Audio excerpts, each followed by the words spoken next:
Now here is 12th standard boys to present a gift for Aisha Coaching Classes Director Shakil sir.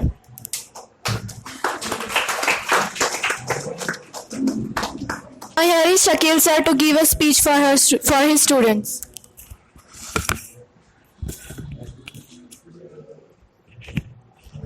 Assalamu alaikum. Respected guest and my dear students. आप लोग तो मुझे साल भर सुनते आए होंगे. अभी जो मेरे वर्ड्स है आपके लिए कोई मायने रखते नहीं होंगे क्योंकि आप साल भर सुन रहे हैं मेरी बात को. लेकिन at least I have to thanks my faculties जिन्होंने मेरा साथ देकर आप लोगों को पूरा सिलेबस टाइप पे कंप्लीट किया और एक क्वालिटी आपको एक एजुकेटेड मतलब तालीम दिया आपको, मतलब क्वालिटी एजुकेशन दिया आपको जो कि मैं चाहता था. So I would like to thanks Radhika madam, Zehra madam and Shayda madam, Babar sir, Junaid sir and Taj sir who is not present here. And last but not least I would like to thank Sadia ma'am. तो और आपका ही बहुत बहुत शुक्रिया था कि आपने मुझे साल भर बर्दाश्त किया है ना, क्योंकि मेरे हर लेक्चर में आप कोई ना कोई नसीहत सुनते होंगे. आई इंस्टर्ड ईच एंड एवरी लेक्चर की कैसा करना है आप लोगों को. तो आप शायद सुन के बोर हो गए होंगे कि सर क्या है हर दिन लेक्चर देते रहते. वो तो हमारा काम ही है ना. तो मैं आपको बेस्ट ऑफ लक देना चाहूँगा. I would like to give best of luck for exams. अच्छे से करो, ठीक है. और अपने माइंड में जो डर है वो निकाल दो आप. हर किसी के माइंड में डर होता है. आप कोई अचीवमेंट करना चाहते हो तो आप डर जाते हो. एक नेगेटिव फीलिंग्स आपके जो एक 100% का सपोज सर्कल है उसमें 80% नेगेटिव फीलिंग्स होती है और 20% होती है पॉजिटिव फीलिंग्स. हर किसी का ये है. आप कहीं जाते हो डर जाते हो आप कि मुझसे नहीं होगा. पहले क्या सोचते आप, मैं नहीं कर पाऊंगा. लाइक हमारे यहाँ फंक्शन था तो स्टूडेंट्स कितने कम आए, कितनी स्पीच थी, मैं देखता हूँ हर साल, है ना. तो हर कोई डर जाते हैं बच्चे स्पीच लेने के लिए, है ना, आने के लिए. कोई प्रेजेंट भी नहीं यहाँ पर. तो ये हमारा जो चल रहा है मतलब ये पिछले 7 साल से देख रहा हूँ मैं. How many of years? हमारे क्लासेस को आज 7 साल हो जाते हैं इस साल. Since 2013 we are conducting such kind of programmes. तो अक्सर मुझे देखने में आया कि जब हम बच्चों से कहते हैं कि आप इस चीज़ पे स्पीच देना है, आपको स्टेज पे आना है, तो डर जाता है. वो क्यों डरता है, क्या रीज़न होगा उसका? क्योंकि जो उसका माइंड का सर्कल है जो 80% होता है, मतलब 100% होता है सोचने का तरीका उसका, वो 80% क्या होता है उसमें? Negative feelings. नहीं, लोग हंसेंगे, क्या होगा हमारा, हम गलती कर बैठेंगे. लेकिन अगर आपने अपने सर्कल को 100% कर दिया पॉजिटिव में, you will achieve success. You will achieve success. क्योंकि आप में इतना पोटेंशियल होता है, आपको खुद नहीं पता है. मैं आपको एक स्टोरी बताऊंगा, इधर फोकस करो आप लोग. एक 2 भाई रहते, वो जंगल से जाते रहते. ओके, वो जंगल में होते होते बस्ती के काफ़ी दूर निकल जाते हो. उतने में क्या होता, उसका जो बड़ा भाई है वो कुएं में गिर जाता और हेल्प बोलता, हेल्प करने के लिए. छोटा भाई जो होता है उसे पता होता है कि यार ये तो मैं तो छोटा हूँ, इससे कैसे निकालूंगा बाहर. एक रस्सी होती है बस, या हेल्प करके बाहर निकालना होता है उसके बाद. तो वो सोचता है कि मैं तो नहीं निकाल पाऊंगा, मेरे पे इतनी ताकत नहीं है अब, लेकिन मुझे अपने भाई को बचाना है. करेक्ट. तो क्या करता होगा, वो सोचता है कि मैं हेल्प लूँ बाहर किसी से. लेकिन जब देखता हो कि अतराफ में कोई नहीं, पूरा जंगल है, और उसको ये मालूम पड़ता है कि मुझे ही बचाना है इसको और कोई आने वाला नहीं मदद के लिए. नो वन हेल्प्स मी, मुझे ही करना है जो करना है. तो उसमें इतना ताकत आ जाती है कि वो खुद रस्सी से खींच के निकालता है उसको. तो क्यों करता है वो? क्योंकि उसे पता था कि अतराफ में कोई नहीं है, मुझे ही करना है. हम लोग क्या करते हैं, हम लोग हेल्प लेते किसी की, देख लेंगे हो जाएगा, वो कर लेगा, मुझे क्या करना है. जिस दिन आपने अपना सर्कल में 100% पॉजिटिव लेके आ गया और ये सोचा कि मैं ही करूँगा और मेरे बाद ये काम कोई नहीं करेगा, मैं अकेला ही कर पाऊंगा, तो यू विल गेट सक्सेस.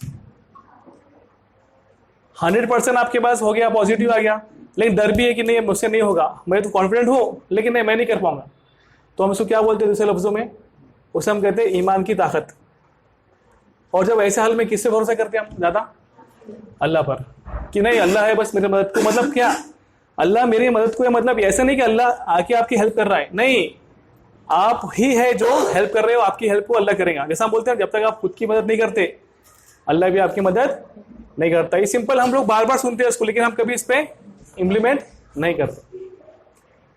तो आप लोग का एक जो फेज था लाइफ का वो खत्म हो रहा है। Those are in 10 they are going in 11, 12, those are in 12 they are going in BSc. तो आपका एक फेज खत्म हो रहा है। जैसा मैम ने कहा कि हर लाइफ का क्या होता है, फेज चेंज होते रहता है, वो फेज कभी एक जैसा होता नहीं है, ठीक है। और best of luck again. Sir ने भी बहुत सी पॉइंट्स की बातें रखी आपको, तो आप इस पर फोकस कीजिए कि इंजीनियरिंग के ताल्लुक से भी सोचिए कि वहाँ पे कितना मतलब फ्यूचर कितना ब्राइट है वहाँ पर। और हो सके तो सर का नंबर भी ले लीजिए आप, सोहेल सर का, कि आगे कुछ कॉन्टेक्ट रहा आपको 12 के बाद। कैसा होता है कि सपोज आप 12 पास हो गए हो, आपको कहाँ जाना है, किधर जाना, गाइडेंस को पता नहीं होता है आपको। हम लोग यहाँ तक गाइड कर सकते हैं आपको, लेकिन आगे गाइड सर करेंगे आपको, क्योंकि sir is in engineering college, so he knows each and everything कि आप करना है क्या बच्चों को। तो आप सर का नंबर ले लीजिए, ठीक है। और मैं चाहूँगा कि हमारे वालदा है, कुछ बोले यहाँ पे आगे कुछ।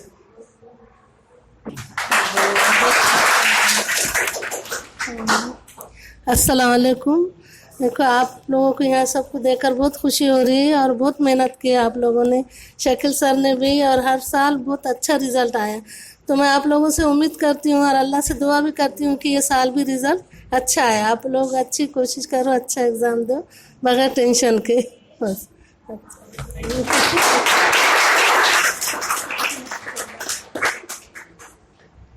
हाँ, 2 वर्ड्स नहीं, ठीक है।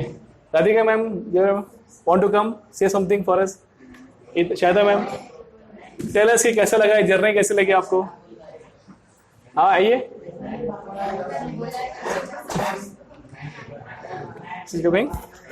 कम ma'am.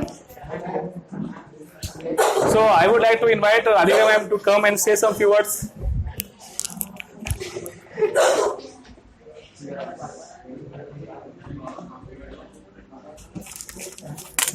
Very good afternoon to everyone. वैसे तो मैं सब कुछ बोल चुकी हूँ क्लास में, जो बच्चों को बोलना है, फ्यूचर में जो भी करना है आप लोगों को। फिर भी मतलब मैं एक चीज़ बोलना चाहूँगी कि अगर आप कहीं पर भी जाओ, कोई भी फील्ड में जाओ, हर फील्ड में सक्सेस, मैं इससे पहले भी बोल चुकी हूँ, लेकिन इट इज़ इम्पॉर्टेंट कि हर फील्ड में सक्सेस मिल सकता है, but you have to maintain the quality. अपनी क्वालिटी को बढ़ाओ, ठीक है, एक्सीलेंस को बढ़ाओ, तो आप लोगों को कहीं पर भी सक्सेस मिलेगा। You can get the success in arts, commerce and science as well as, okay. So सब लोग अच्छे से करना, और लास्ट मोमेंट तक भी चुप मत बैठना तुम लोग, ओके। अभी भी वक्त है, पढ़ लो 12th वालों, okay. I would like to call Shahida ma'am to present a view. अस्सलाम वालेकुम। मैं शाहिदा मैम, मैं केमिस्ट्री पढ़ाती हूँ 12th के स्टूडेंट को। तो 10th के स्टूडेंट का और मेरा इतना ज़्यादा कांटेक्ट नहीं है, बस आते जाते बच्चे मिलते हैं, सलाम करते हैं और लड़कियां कुछ बातें करते हैं, इतना ही कांटेक्ट है। तो 10th के स्टूडेंट के साथ इतना नहीं है। बट सबसे पहले मैं 10th के स्टूडेंट को बेस्ट ऑफ लक कहूँगी। एग्ज़ाम आ रही है और फर्स्ट टाइम बोर्ड के एग्ज़ाम दे रहे हैं, तो वो जो फर्स्ट टाइम बोर्ड के एग्ज़ाम देने का प्रेशर रहता है कि कभी किया नहीं है, सिर्फ अभी 9 तक स्कूल में एग्ज़ाम होता था, अभी नया है और अलग अलग सेंटर रहेंगे, तो वो प्रेशर आप कम कर दो। ऐसा मत सोचो कि बोर्ड एग्ज़ाम कुछ दुनिया से अलग रहता है, ऐसा कुछ अलग नहीं है। जैसे आप 9 तक स्कूल में एग्ज़ाम देते थे वैसा ही रहता है, वैसा कुछ ऐसा कुछ अलग नहीं है। सिर्फ इतना है कि आपका सिलेबस थोड़ा ज़्यादा होगा, थोड़ा ज़्यादा पढ़ाई करना पड़ेगा। तो टेंशन मत लो कि हम बोर्ड का एग्ज़ाम दे रहे तो कुछ अलग कर रहे, ऐसा कुछ नहीं है। तो सबसे पहले 10th के स्टूडेंट को बेस्ट ऑफ लक, अच्छे से एग्ज़ाम दो। उसके बाद में जो हमारे 12th के स्टूडेंट है, सभी के सभी बहुत अच्छे हैं, गर्ल्स भी और बॉयज़ भी, सभी अच्छे हैं, वैसा कुछ नहीं, अच्छे बच्चे हैं।